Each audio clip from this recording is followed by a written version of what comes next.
Hello, in this video we will study the most basic instrument used for making linear measurement, which is steel rule. So in this picture the steel rule is shown, and you are aware of this. You have this steel rule and you have used it several times, and this is also known as scale. And this steel rule is nothing but the replica of the international prototype meter. The graduations on the steel rule are marked such that the smallest interval is 1 mm, and on some scales it is 0.5 mm. So here in this portion you can see that this is a 0.5 mm interval graduations.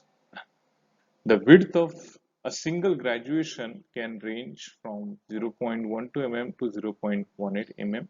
So if you take a single graduation like that, then the width of the graduation is within that range, and the accuracy of the uh, measurement depends upon the width of the mark. Most of the steel rules are marked with graduations that represent a unit of centimeters on one side and inches on other side. The measurements done by using scale have limited accuracy. Steel rules are available for the lengths of 150 mm, 300 mm, 600 mm, 1000 mm, and the width of the steel rule. So this is steel rule. Then the width is 19 to 25 mm, and the thickness of the steel rule is generally 1 mm.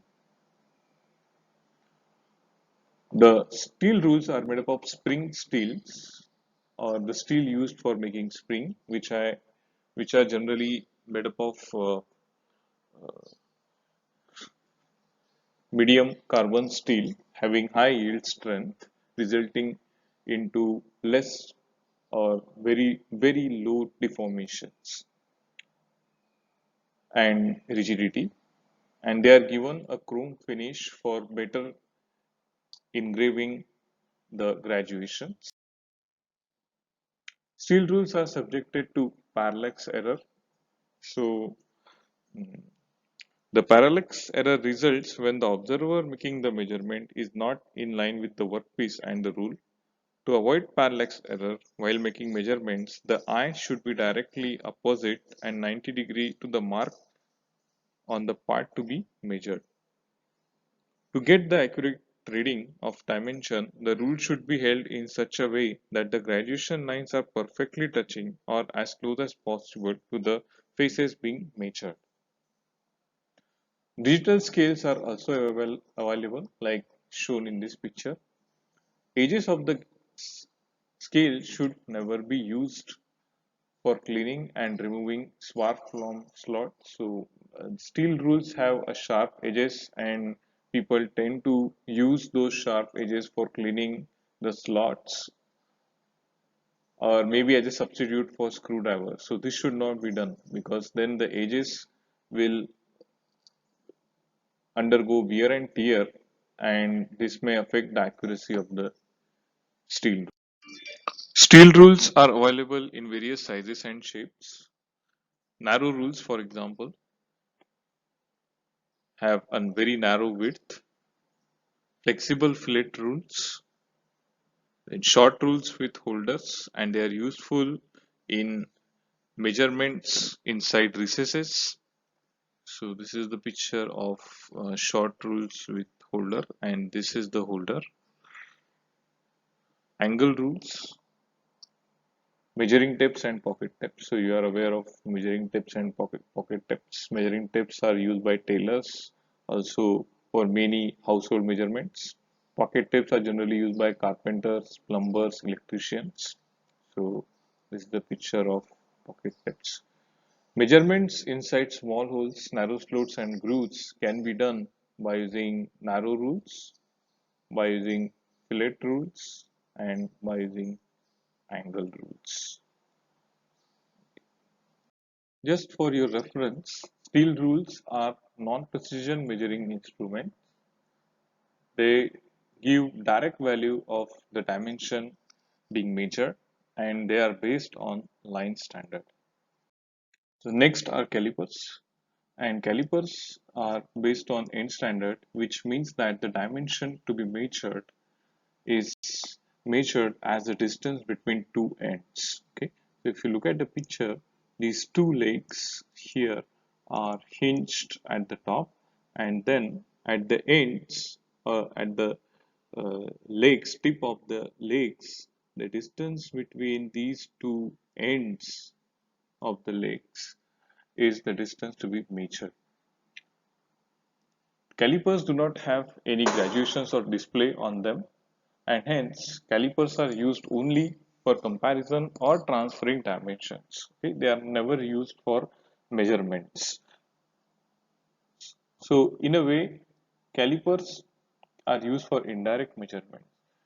And the most fundamental fact that justifies the use of caliper is while measuring the diameters. So if you take a steel rule and then you try measuring the diameter using that steel rule, it will not give you the accurate measurement of the diameter, or you will not be able to adjust or position this steel rule as accurately as possible to measure the diameter. So diameter is linearly nothing but the maximum distance between the two furthest points on the circumference of the circle. So calipers are a much better way or the easiest way for measuring diameters. And besides diameters, calipers are used for parts which can't be measured directly with the scale. So constructional details are two legs of the calipers are hinged at the top and ends of the legs span the part to be inspected. The span is maintained and transferred to the scale. The legs are made up of alloy steel and measuring ends are suitably hardened and tempered. The accuracy of the measurement depends upon the feel of the worker, and hence this feel is um, acquired by experience over a long period of time by a worker. So this figure here depicts the use of the caliper. So this is step 1. So this is step 1. So this is the job whose diameter is to be measured, and uh, this diameter is spanned by the ends of the legs of this caliper. Then when the worker accurately gently positions the ends to capture the diameter by using the or by adjusting the distance between the calipers near the pivots at the top. Finally, this distance is captured and maintained by fixing the knob here at the top, and then uh, we take the calipers to the rule and then we measure the distance between the legs of the caliper. So that is the third step. Calipers are available in various types and sizes. So this is the classification of calipers. Calipers are broadly classified as firm joint calipers and spring calipers.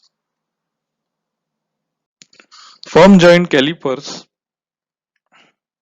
work on the friction created at the junction of legs, and they become loose after a certain use, but they are easier to adjust and are particularly suitable for larger work. In spring calipers, spring tension secures or holds the caliper legs firmly against the adjusting nut. Spring calipers are more accurate and permit accurate sense of touch in measuring. Both the firm joint calipers and spring calipers can further can be further classified into inside caliper, outside caliper, and firm joint divider. So these are the types of calipers which are used in workshops. Outside calipers are used for measuring outside dimensions or features. Inside calipers are used for measuring inside features or dimensions. So you can see the legs of the inside calipers are twisted outside slightly. Then the third type is divider. So this is a divider and hermaphrodite caliper.